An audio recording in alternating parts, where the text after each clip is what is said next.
A Fox News alert is there are now big questions about what America can do to pressure North Korea short of a military strike. The president answered with at least one option, tweeting this morning.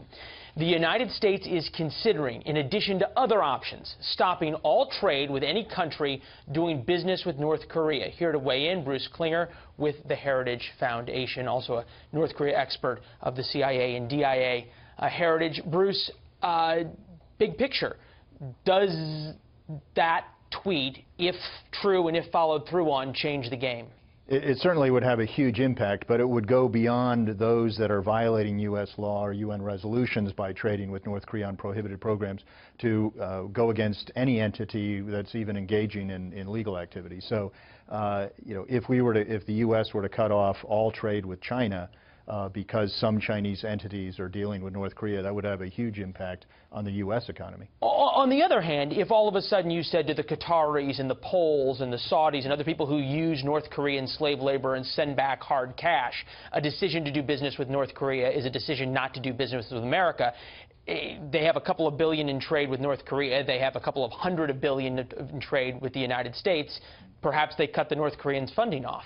Right. During the last really year and a half, the U.S. and South Korea have led an international effort to try to influence banks, businesses, and entire countries from stopping their engagement with North Korea.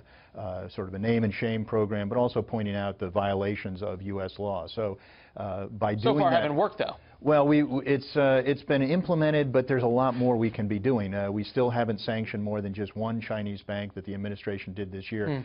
We can impose significant fines on Chinese banks like we did on European banks for money laundering for Iran. Well, we keep hearing there's this big distance between what we've done so far and running out of options to the point where we would need to use military force. I want to get your thought on this, because this is something you've studied. From General Bob Scales and Steve Israel in the Wall Street Journal, this regime has been in power for almost 70 years and understands the value of the long game. Mr. Kim wants to play nuclear blackmail. It's evil, it's dangerous, it's potentially catastrophic, but it isn't unpredictable. And then Will Ripley of CNN, who spends a lot of time inside North Korea, said this morning, what North Korea wants is something that only the United States can give, legitimacy across the globe. You agree with those things? And if so, is there something the United States can do that doesn't endanger our national security, but at the same time takes the top of the pot off the boiling water? Well, North Korea is largely predictable. We can't predict on a daily basis, but we know what the long-term trend is. They want to be recognized as a nuclear power, contrary to earlier assertions that they did not want nuclear weapons.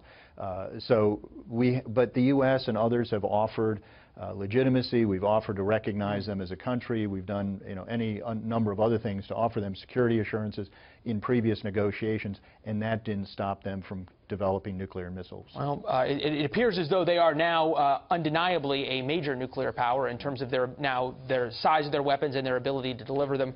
Bruce, appreciate your insights as always. We'll have you back for sure.